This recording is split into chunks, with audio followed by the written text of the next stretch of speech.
guys. Alright, so Matt asked me to speak, and I kind of freaked out when he asked me. So now I'm here. So it's kind of bittersweet that this is our last Young Life. I kind of cried a little this morning. But, That's embarrassing. Huh? Yeah, it is. It's okay. No, but I'm going to be quick. But tonight I just wanted to talk about kind of like how great our God is. So like, you guys have heard of Genesis 1:1, right? Maybe, yeah. It says, in the beginning, God created the heavens and the earth. And that right there just like shows that our God is pretty sick. And so, to me, it's incredible. Like, our God created this whole entire world, and like everything in it and everything we see, like, was Him. And like, our God even sent His, like, no big deal, but our God sent His Son to die on the cross for our sins, which is pretty epic. And like, have you guys ever like walked outside and just like looked at the stars at night? I mean, I don't know, maybe you guys have. You haven't? Well, maybe you should. It's nice. But yeah, so, like, and one time I was looking outside, and I was just thinking, I was just like, that's awesome. Just because, like, our God created that. And you think of the stars, and then the earth, and then the planets, and galaxies, the Milky Way, the Snickers, I don't know. Whichever one it is. But, like, all these galaxies, and it's pretty incredible that our God made that.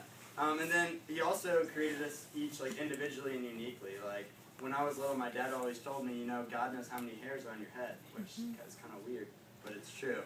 And so like He each gave us our own traits and characteristics, and He made us us. So that way we're different, and we all have something to this world. So to me, like I can't even describe where I would be without God. So I found Jesus when I was 13. I was always in church. I always knew God. So I never really struggled with anything. I was always, you know, life was good. And I was kind of like, last year, my junior year, I was kind of like on top of the world, I felt like. Everything was going well. I was about to get into college. I was really excited. And then on March 21st, around 9:20 in the morning, my world completely shifted. I wake up one morning to go to school, thinking I'm going to go to school, sleep in class, go to work, whatever else my day had planned. But that wasn't the case. That all changed, and from going from my normal to everything being different. Like, it was so crazy that I didn't even know where I was going to live that night. I didn't know where I was going to live the next week. I didn't know what was going on. I couldn't even think straight. And so, like, my life had literally hit the bottom. Like, I always trusted and loved God and always thought He could help me. I had no light. Like, I was like, literally, no one can help me. God can't help me. Like, I literally, like, ran from God. And, like, every day I went to school with, like, this smile every day, just hoping that everybody would be able to, like, notice, like, to be able to see that, hey, Jordan's okay, Jordan's fine. But to my friends and to God, they knew I was really struggling. It's like, I was, like, literally crying on the inside. And I know every single one of us, like, we all struggle, whether people can see it on your face or whether you can't. We all do. But our God is so big that no matter what comes our way, like, for our God to create the world, obviously, we can do, like, God's going to take care of us. So no matter what's going on in our life, He shows that, you know, He's going to be there. And so, for example, in the Bible, like, we have David. You guys have heard David and Goliath, right? So the way I picture it, like, quick illustration, TJ over here would be David. A little tiny guy. I'd be Goliath. I was thinking more Wyatt Teller. You got Wyatt and TJ. Wyatt, like, maybe, like, 10 times bigger was Goliath, and then TJ. And but no, what's awesome though is little man David over here killed Goliath with a pebble and a slingshot. So he got big and went and did work and killed Goliath. So anyway, so basically Psalm 18:2-6 says, and this will kind of understand, it says, and David wrote this, the Lord is my rock, my fortress, my deliverer, my God is my rock in whom I take refuge. My shield and the horn of my salvation, my stronghold. I called to the Lord who is worthy of praise, and I have been saved from my enemies. The cords of death entangled me, the torrents of destruction overwhelmed me. The cords of the grave coiled around me, the snare of death confronted me.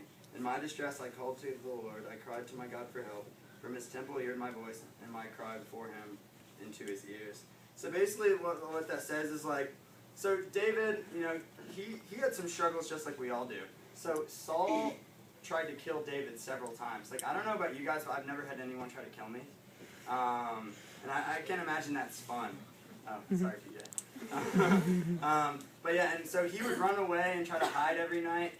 And, like, Saul eventually found out who helped him. So basically all his friends were killed for giving him food and for helping him out. So I would hate that, to be able to be like, yeah, my friends are dead because they helped me. But like later on, David became king, but he still had struggles. Like he focused so much on what he didn't have rather than what he did have. So like David's like, wow, that girl's hot. I want her. He had like 5 to 10 wives. I don't know how many, but like 40. It's like 40, yeah. He was like he was the player back in the day. And like then he committed adultery, which is like he cheated on his wife with Bathsheba. That's a ridiculous name. But and what? Oh, Why didn't he just marry that one? I don't know. Wouldn't it just make sense? It would. I don't know. He's not 40. Exactly. At some point, he cheated on everyone. Yeah. But so he got scared, and he killed Bathsheba's husband to hide it all. And then David's son tried to overthrow David to become king. So altogether, David had family struggles. He cheated on his wives, and he like wanted more than what he had. And so like right there, it's just like, but David, like no matter what was going on in his life, he always had trials, he always had struggles, but David never found rest in his struggles. He found rest in Jesus. So no matter what happened, he always went to Jesus, and Jesus always was there for him. So like, it doesn't matter like what goes on in our lives. Like things happen, but God's saying, "I will always be there, and I will always take care of you." Like in David's life, he lost so much, but he gained some too. Jesus takes care of him, and like. In Hebrews 13:5-6 it says, "I will never leave you nor forsake you, so that we may boldly say, the Lord is my helper, and I will not fear what man shall do unto me." Basically that's saying he will never leave us. No matter we are so far from God, we all get that way. We're so far from God we can't even see straight. You may think you're all alone, but God's right there. Like that's what I've learned in my life. You know, I still struggle and I'm still like far away from God at times. But God is always there. And whatever you guys are going through, God's with you right now. Like, it doesn't matter what's going on in your life. And that just shows that our God is, like, awesome. He's strong, He's powerful, and He loves you. And so, like, real quick to end this, like, last year when everything was going on, it was like a rainy night, and I'm just driving, just trying to let some steam off and stuff. And I get to a stoplight, and I look to the left real quick. And, you know, like, there's church signs that have, like, you know, quotes on it and stuff. And since that day, this quote has, like, lived in me. And it's, like, my life quote. And it says, "Don't tell God how big your storm is. Tell your storm how big your God is." And basically right there it says, like, right there, like, our God is so big that nothing we go through can beat what He is. Like, our God is so big that, I mean, the divorce your parents may be going through or the death of your friend doesn't face what God is. God can take care of you. It doesn't matter how big it is. And so at the end of the day, I keep thinking how great is our God. Like, He sent His Son to die on the cross for us. He created the stars. He created everything we see. And He made us individually. And, like, you see miracles happen every day. Like, you know, people, like, are supposed to die and they don't. And He created this amazing universe. So, like, we don't have to fight our battles by ourselves. God can help us. So let me pray.